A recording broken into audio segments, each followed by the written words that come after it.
A journey from Hinduism to the cross. A groundbreaking heart surgery giving kids a second chance. And volunteers getting their hands dirty to build a church in Peru. These stories and more now on ANN.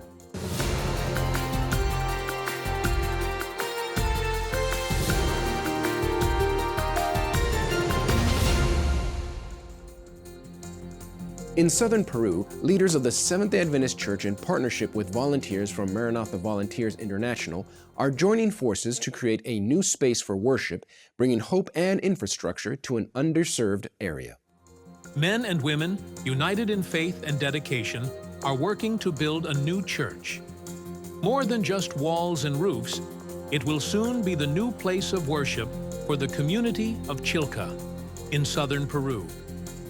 Leaders from the Seventh-day Adventist Church of the Lake Union Conference in the United States have literally put their hands to work to bring this vision to life. Volunteers from all over the world are collaborating to build the brand new church for the congregation, which previously met in a house. Now, with the new space, they will have the opportunity to worship God with more comfort and convenience. Shout hallelujah. All the break time. Hallelujah. Shout hallelujah. Shout hallelujah. Milk and honey. Building a church is a project of faith in action, one that will not only transform the spirit of the community, but also re-energize the faith of the volunteers. Although most of the volunteers had never laid a block of cement before, they decided to undergo training and work, driven by the need and simplicity of the village residents. What impressed the international volunteers the most was the passion of the Chilca congregation. Even without a proper place to meet, their faith did not wane. On the contrary, it only grew stronger. The nearly completed church is a testament to faith and perseverance. Villagers in Chilca, Peru, had long prayed for a place to worship. Their prayers were answered through Project Amigo, an initiative of Maranatha Volunteers International, a nonprofit supporting ministry that works alongside the Seventh-day Adventist Church. A book and a film sparked a path of discovery for Dave, a man from India. Drawn by the light of truth, he came to the Adventist Church in Vienna, Virginia, in the United States, where he encountered a message that reshaped his understanding of the world. Let's explore his journey from Hinduism to the cross. Dave is an Indian man who disclosed that he's of a Hindu religious tradition. And what Dave told me was that, he'd seen this movie, and he went to this movie because he recognized I think Ellen White's name off of one of the books someone had given him randomly someday. What he told me, makes sense from a Hindu background, if you think about it. And again, in the Hindu tradition, light is very important. He said, the same light that I saw resonating from the book that was given to me, I sensed from the preview. And so I went and I saw the movie, and it had that same light. And then Dave kind of leaned into me and said, can you explain to me what it is about the Adventist people that have that light that was coming from the book and from the movie? And so we began to talk where Seventh-day Adventists came from, and how they were different from other Christians, and what things they had in common with other Christians. And Dave's impression, I'll never forget it. His impression was, I know many Christians. I know about some things about the Christian faith, but I've never seen this light resonating from any group like this group.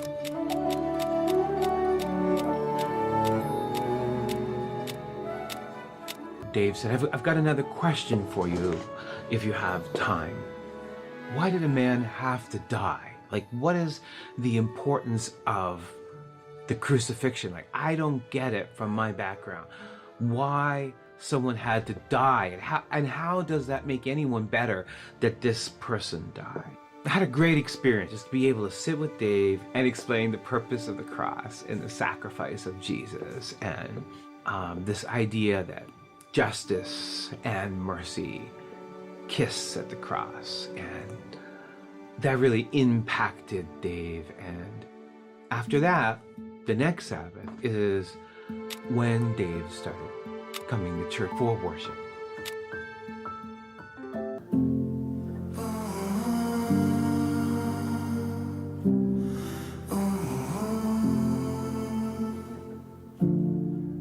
Is because of the movie, Dave cold called the church.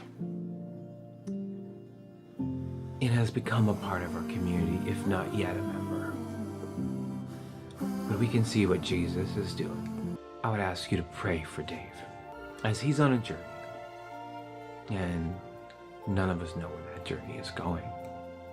But we can see, like it says in Revelation 14:4, Dave is one of those who is following the Lamb wherever the Lamb goes.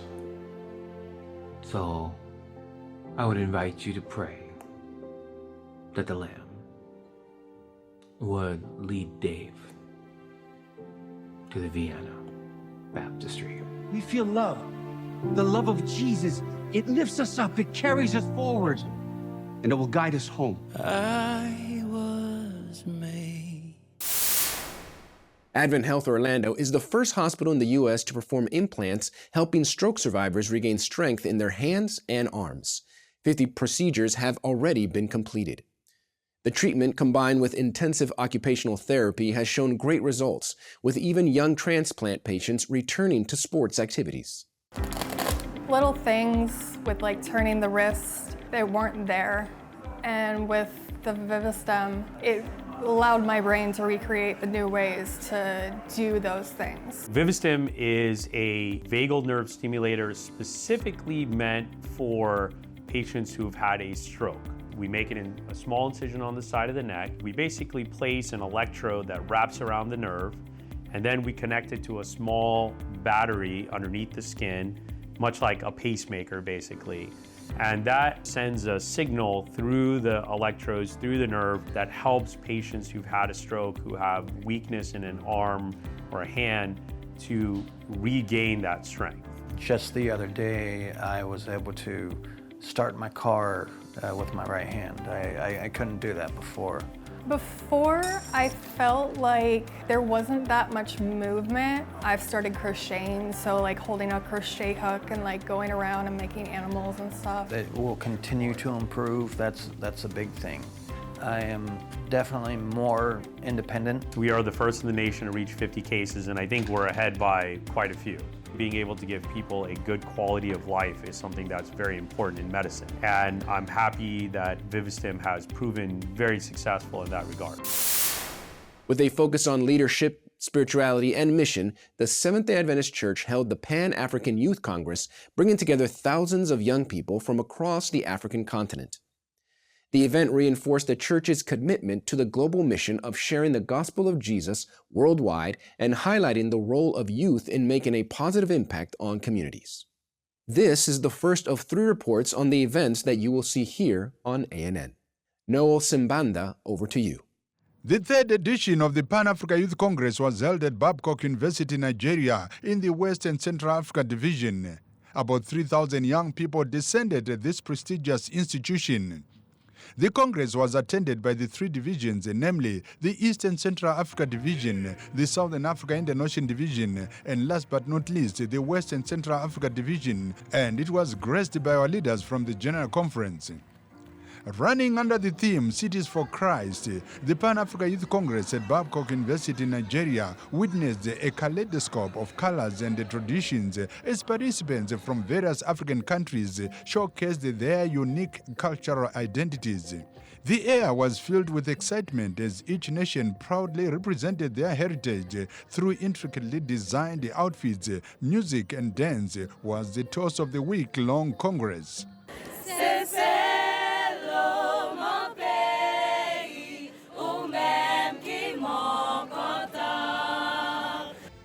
From the vibrant Adire and Ankara prints of West Africa to the elegant Maasai attire of the East and Central Africa and down to the Southern Africa, every country was well represented.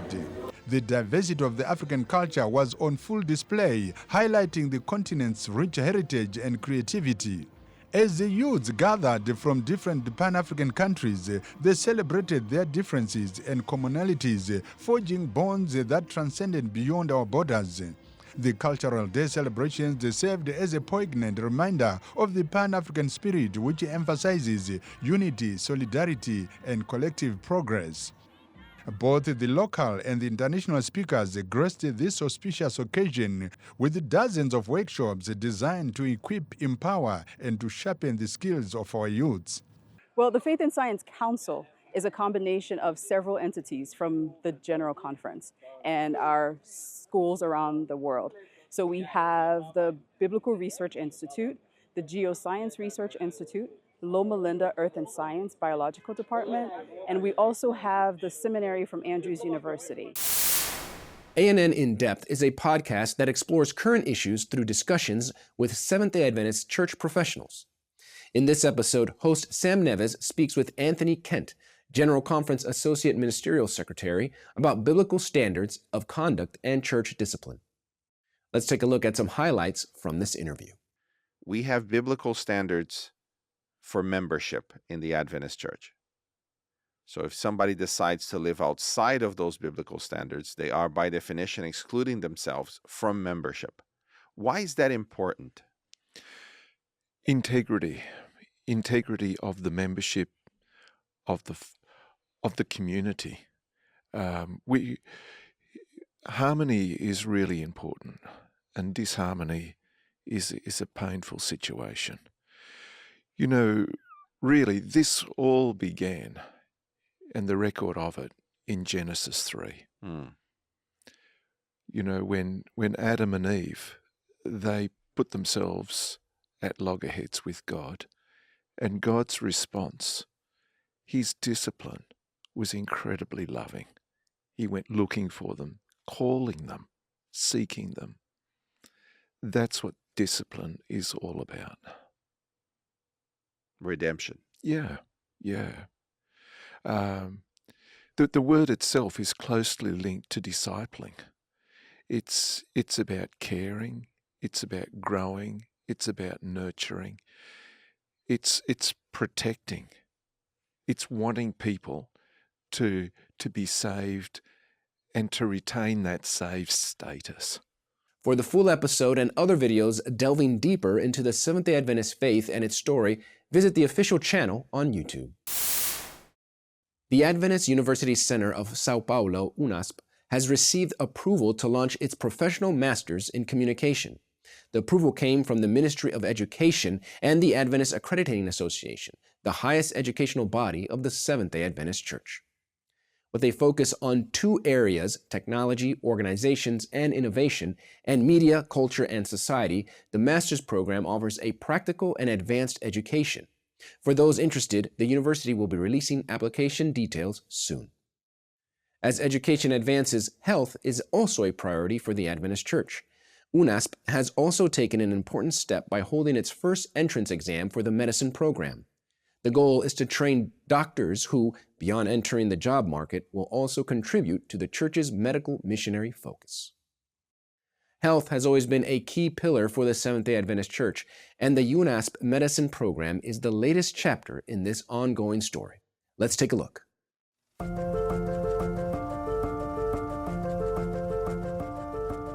The Seventh-day Adventist Church has always placed a high value on health. With a presence in 208 countries and more than 700 hospitals, it is dedicated to encouraging a healthy lifestyle. This emphasis comes from the writings of Ellen White, who believed that physical health is crucial for spiritual growth. Her holistic view of humanity, highlighted in books like The Science of Healthy Living, shaped the Adventist perspective on health. Caring for our health is central to our mission and is reflected throughout the Adventist healthcare system, which has built our strong global reputation in this area. It all started in 1866, right here in America, with the founding of the Battle Creek Sanitarium, which gained worldwide recognition. Under the leadership of John Harvey Kellogg, who is famous for creating Kellogg's cereals, the sanatorium became well known for its innovative natural treatments. Another milestone in Adventist health is Loma Linda University. Established in 1905, this institution stands out as a leader in preventive health and public health programs across the United States. Located in a city with a strong Adventist presence, Loma Linda is recognized as one of the 5 blue zones, where residents enjoy longer and healthier lives. Advent Health, founded in 1973, is one of the largest healthcare networks in the United States, with more than 50 hospitals focused on comprehensive healing. In South America, the Adventist health system encompasses hospitals, clinics, schools, and facilities dedicated to producing healthy food. In 1922, Leo and Jesse Hallowell, a pair of American missionary doctors, provided care to more than 250,000 people living along the Negro, Solomoyes, and Amazon rivers. They treated tropical diseases and helped establish the Adventist health network in the region. In 1956, missionary Leslie Schofield used light boats to help the underserved communities in the San Francisco Valley and set up a healthcare system in northern Minas Gerais called the Montes Claros Project. This groundbreaking initiative led to the development of the Unified Health System, or SUS, which is now recognized as the most extensive public health system in the world.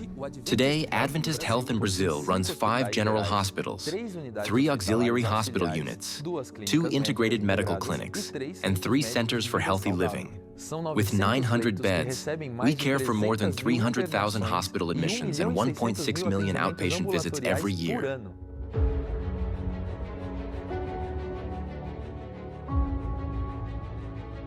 The pioneering spirit is at the core of our health-related assistance and educational projects. We are always looking for new partnerships and opportunities to make a positive impact in our communities. Present in Brazil since 1893, the Adventist Education Network comprises over 500 schools, 13,000 teachers, and 240,000 students. It also includes 15 full-time colleges, 5 of which provide education from basic levels all the way to postgraduate studies, making it one of the largest privately managed education networks globally. The Adventist Church is committed to investing in education, understanding its power to change lives. A great example of this is Ben Carson, who rose from humble beginnings to become a renowned neurosurgeon, especially known for his groundbreaking work in separating conjoined twins. His story is just one of many that highlight this impact.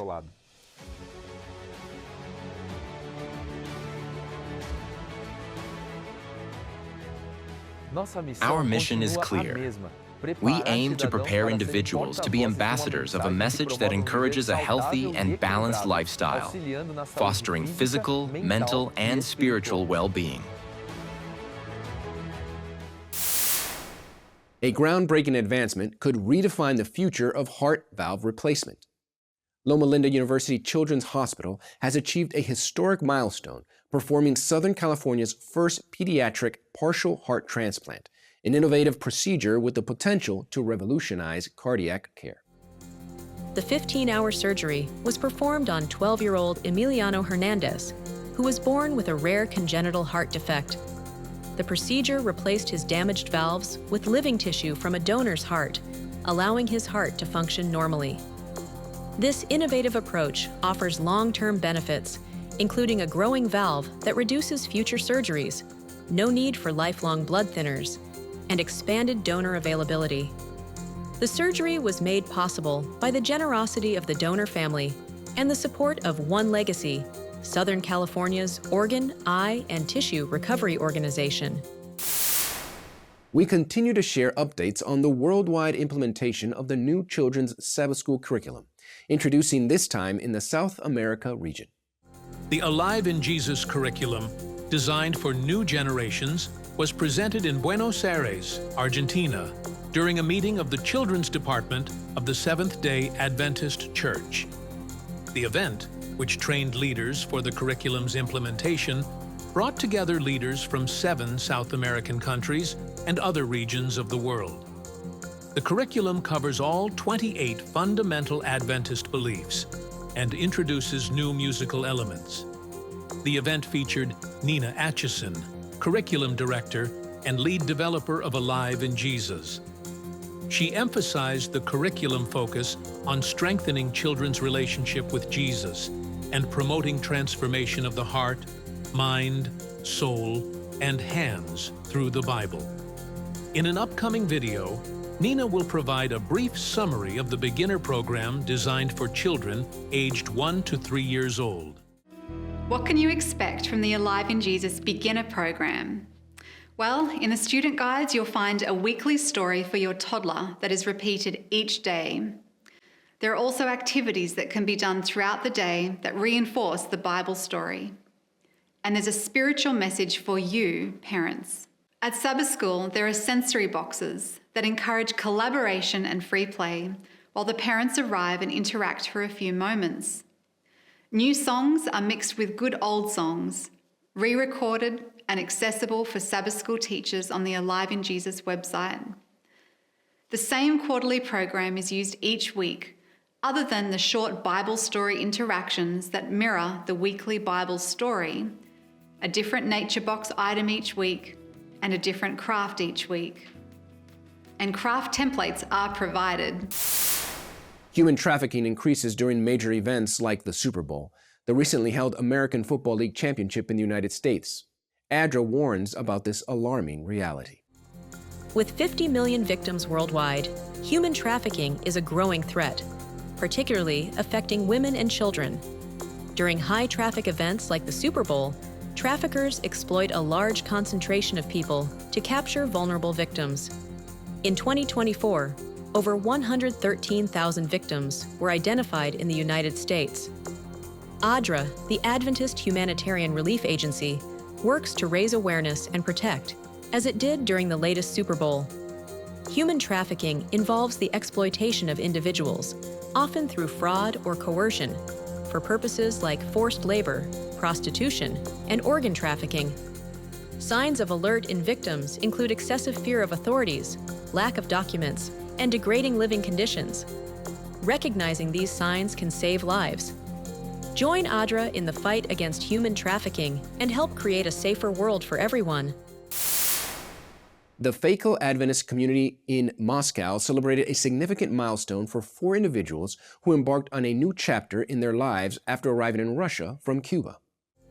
The community's connection with Cuban newcomers began 2 years ago, leading to the formation of a support group led by Lucy, a member of the Adventist Church.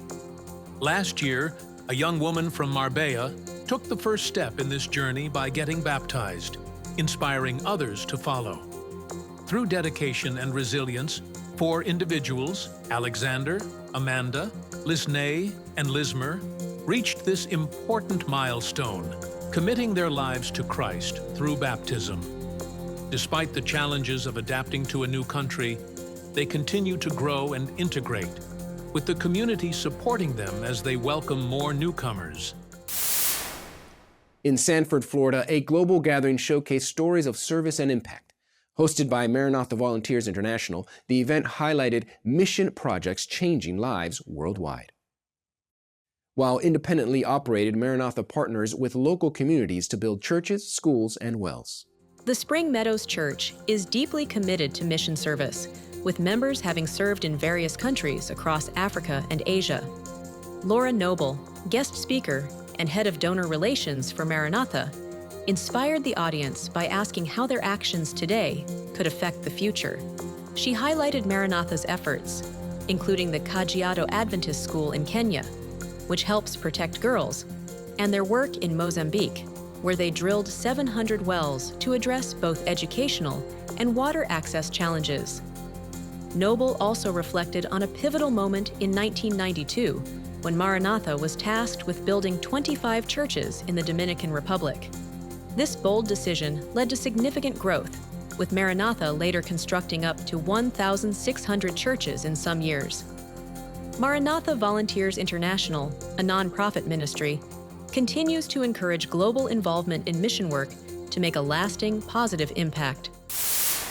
From an innovative web radio training in Ghana to an educational mission transforming lives in Nigeria, let's see how the Seventh-day Adventist Church is working to spread the message of hope in Jesus globally.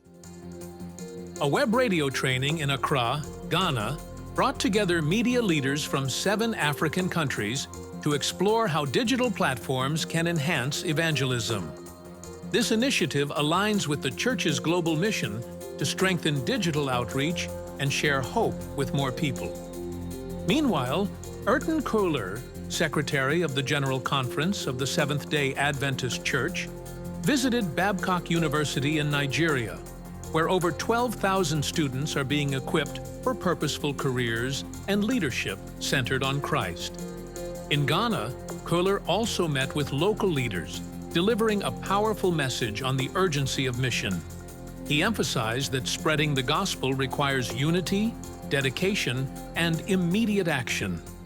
Many are waiting for the good news that brings meaning and hope to their lives, he shared, reminding everyone that the Church's mission goes beyond borders and calls for global involvement. Is something special happening in your community? Share your photos, stories, or videos with us at contact@adventist.news. Your story might be featured in our next episode. Well, that's it for ANN. To learn more about the beliefs and mission of the Seventh-day Adventists, visit adventist.org. And for the latest news from around the world, head to adventist.news. Thanks for watching, and see you next time.